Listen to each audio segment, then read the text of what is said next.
Estamos de regreso con todos ustedes en este resumen semanal. Vamos con la información en la Cámara de Diputados. En el marco de la glosa al sexto informe de gobierno, acudió a la Cámara Baja el titular de la Secretaría de Hacienda y Crédito Público, quien dijo que la economía nacional se encuentra en estado sólido y estable.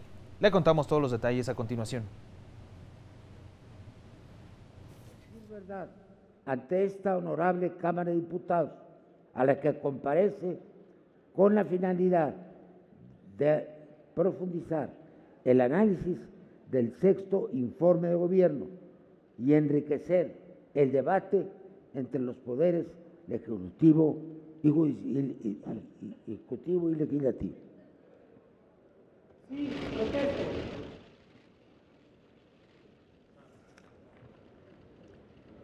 Enterado usted de los alcances y consecuencias de ello, si así no lo hiciera, que la nación lo demande y que la ley se aplique.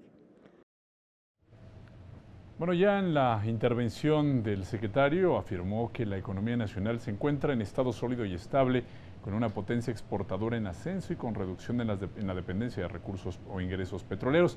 Pues de cada 100 pesos, dijo, de las finanzas públicas, solo 17, apuntó, 17 pesos provienen del sector de hidrocarburos. Una economía que ha crecido en promedio 2.5% anual y que ha alcanzado un récord de 34 trimestres consecutivos de crecimiento sostenido. Un mercado laboral que genera más de un empleo formal por minuto, acumulando casi 3.8 millones de empleos, más que lo logrado en los 2 sexenios anteriores de manera conjunta. A pesar de choques en el exterior, González Anaya indicó que en la política hacendaria se salvaguardan ahorros y se ofrecen espacios para la inversión, por lo que el nuevo gobierno heredará un país con una economía sana. Reconociendo los retos, la economía de México es fuerte y sus finanzas públicas son sanas. Y como dije al principio, entregaremos bien buenas cuentas y entregaremos bien las cuentas. Y esto se ha logrado gracias al trabajo conjunto entre poderes, ya que la pluralidad de ideas nunca fue un obstáculo para alcanzar los mejores acuerdos para el presente y futuro del país. El funcionario destacó además que el nuevo acuerdo comercial entre México, Canadá y Estados Unidos ofrece certidumbre a exportaciones e inversionistas. Luego de su exposición inicial, inició la ronda de preguntas, respuestas y comentarios. El diputado del Partido Verde, Marco Antonio Gómez Alcántar, cuestionó al titular de Hacienda y Crédito Público sobre la política de deuda de la actual administración federal. Y en un tema tan delicado como es la viabilidad de nuestras finanzas, no debería existir espacio para la duda. Es por eso, señor secretario, que quisiéramos saber exactamente cuál es la verdadera situación de la deuda pública en nuestro país. ¿Qué indicadores son muestra de que efectivamente la deuda no se encuentra fuera de control? Esta deuda se ha venido reduciendo como porcentaje del PIB para estimar cerrar este año en cerca de 45% del PIB. El hecho de que la deuda esté en una trayectoria descendiente como un tamaño relativo de la economía lo hace sostenible. Creo que su exposición nos permite esclarecer y entender mejor que la deuda pública en nuestro país está en niveles controlables, lo que permite finanzas públicas sanas y tienen niveles sostenibles de endeudamiento. Bueno, por el Partido de la Revolución Democrática, el diputado Raimundo García Gutiérrez utilizó su intervención para solicitar información sobre el aumento en las tarifas de peaje en las autopistas concesionadas alrededor del país. Posicionándolas como de las más caras del mundo. Es por eso que el Grupo Parlamentario del PRD desea conocer a qué se debió este incremento y para qué será destinado este excedente. También queremos saber por qué las decisiones de esta Secretaría no van de la mano con la necesidad de las mayorías. Fue una actualización de las tarifas de las carreteras que están en el FONADIN. La actualización fue de 5.5% en promedio, no como se ha comentado de otras cifras.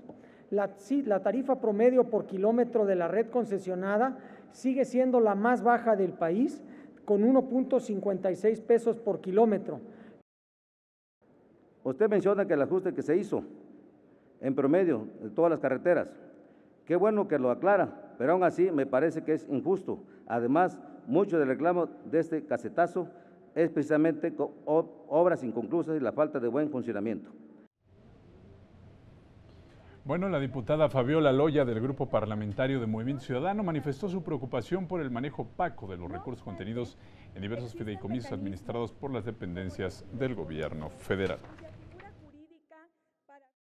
Lo que existe es aducir el secreto bancario y fiduciario para mantener la opacidad de estos fideicomisos y por ende el uso discrecional de los recursos públicos que manejan, facilitando la comisión de irregularidades y actos de corrupción. El 100% de los recursos contenidos en los fideicomisos se informan en los informes trimestrales y en la cuenta pública. Comento algunos datos alrededor de estos fideicomisos y cuáles son sus propósitos. El propósito fundamental de estos fondos o fideicomisos es permitir tener y traspasar y tener dinero de un ejercicio fiscal al siguiente. No podemos estar permitiendo que estos 731,000 millones de pesos que se manejan en 738 fideicomisos sigan siendo usados de forma discrecional, con pocas reglas claras y con pero muy poca información en materia de transparencia en el portal que el señor secretario dice. A nombre del Grupo Parlamentario del Partido del Trabajo, el diputado Alfredo Femad Bañuelos cuestionó al funcionario sobre las asignaciones presupuestales a las universidades, ya que dijo, por lo menos 10 están en números rojos.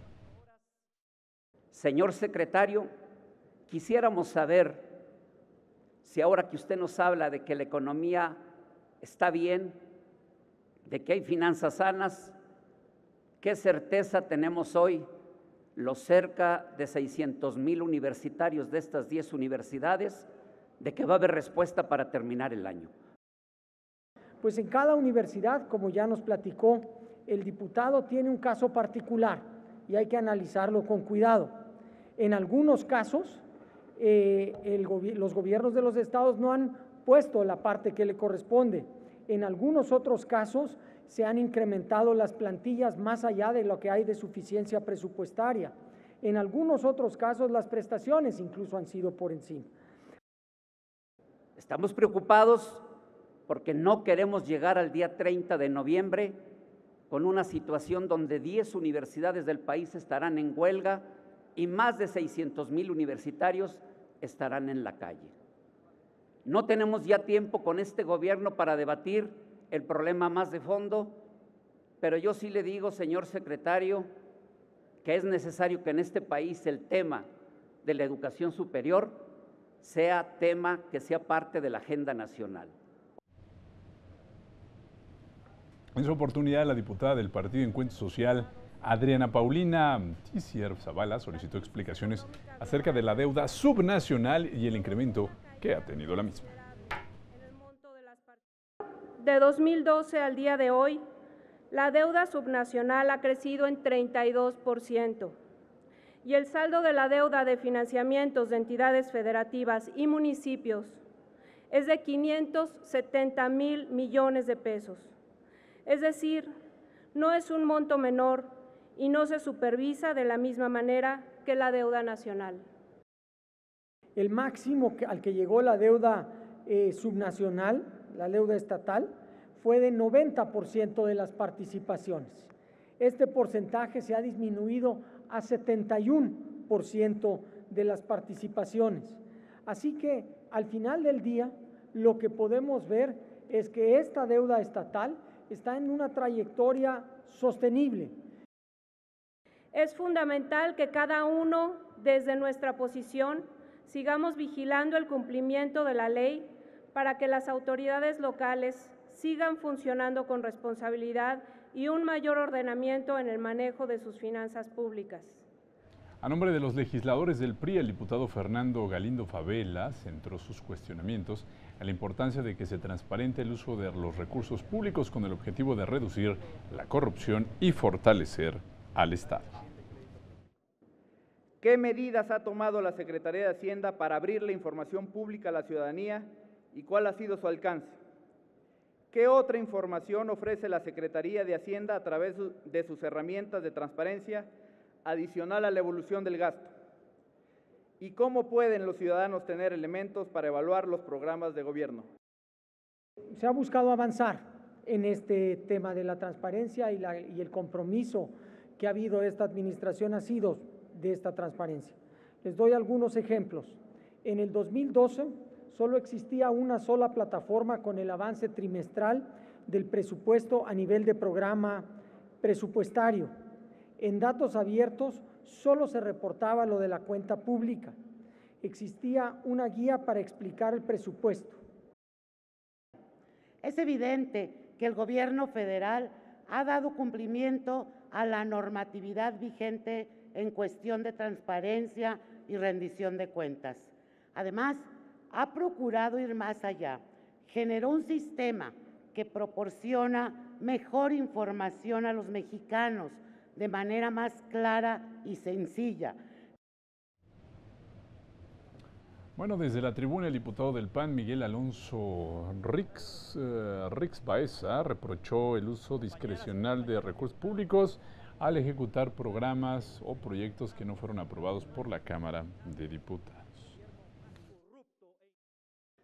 Este gobierno, de manera sistemática y desvergonzada, transgredió la Constitución política de los Estados Unidos mexicanos al pasar por encima de esta soberanía, ejerciendo un presupuesto de egresos distintos al que esta Cámara tuvo a bien aprobar. Señor secretario, si esta Cámara tiene la facultad exclusiva de aprobar anualmente el presupuesto, díganos, ¿por qué violaron la Constitución al no presentar el mandato de esta Cámara en cuanto al uso y destino de los recursos? El ejercicio del presupuesto lo hemos llevado a cabo con estricto apego a la ley de presupuesto y responsabilidad hacendaria. Hubo varios temas en su intervención, trataré de cubrirlo lo mejor posible. El gasto, en ocasiones, es por encima de lo que está aprobado por la Cámara y esto está normado en la ley de presupuesto y responsabilidad hacendaria. Esta ineficiente administración no pudo ser capaz, ni siquiera mintiendo, de dar buenas cuentas ni buenos resultados a la población. Afortunadamente ya se van y esperamos, por el bien de nuestro país, no regresen. En esta comparecencia no se construyeron puentes, el gobierno federal solo puso obstáculos. A nombre de los legisladores del Grupo Parlamentario Morena, la diputada Sandra Paola González Castañeda increpó al funcionario sobre la corrupción, impunidad y evasión de impuestos de la administración, así como de las medidas legales aplicadas para combatirlas. El punto de esta vergonzosa red de complicidades alcanza su máxima expresión cuando las estimaciones más conservadoras tanto del SAT como del PRODECON indican que el 70% de los usuarios de comprobantes apócrifos son parte del sector público. Con eso ha quedado al desnudo una corrupción a gran escala que explica la inacción legislativa por parte del gobierno que usted representa. De la fiscalización de los recursos, la Secretaría de Hacienda actuó en el ámbito de sus competencias para proveer la información fiscal y de manejo de recursos a través de la Unidad de Inteligencia Financiera en varios casos de varios funcionarios públicos que ha habido y se hicieron las denuncias correspondientes ante la PGR, que es la encargada de procurar la justicia de este país. Creo que no quedaron contestadas ninguna de mis preguntas y hoy, ante la decisión ciudadana de cambiar a los responsables del Ejecutivo, buscaremos terminar con estas prácticas que son inaceptables en cualquier circunstancia, pero más aún en un país que requiere hacer uso eficiente y transparente de todos los recursos a su alcance para lograr la transformación que demanda el pueblo de México. Al término de la comparecencia y por acuerdo de la mesa directiva, la diputada Dolores Padierna, vicepresidenta de la mesa directiva, hizo uso de la palabra para emitir un mensaje.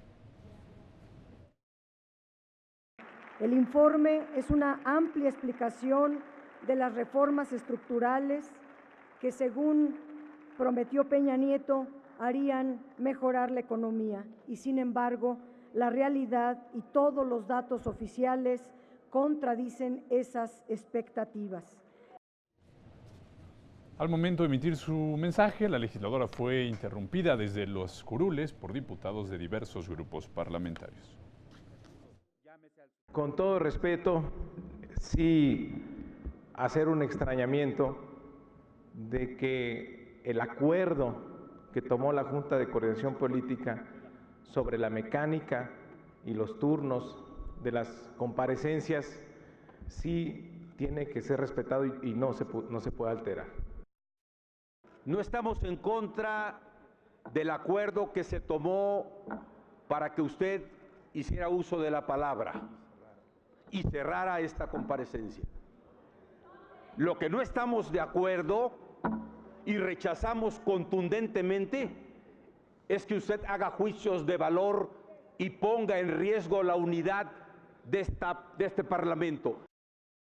Lo que sí pedimos, demandamos y exigimos a la mesa directiva y a quien esté ocupando la presidencia es que cuando haga uso de la voz, y más desde donde usted está sentada en este momento, en una posición institucional, lo hagan de esa forma.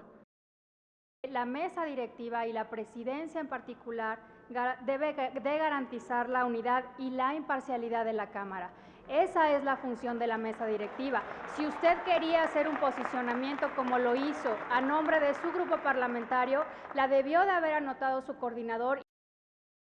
Como representante popular, todos estamos obligados a decir la verdad en cualquier tribuna.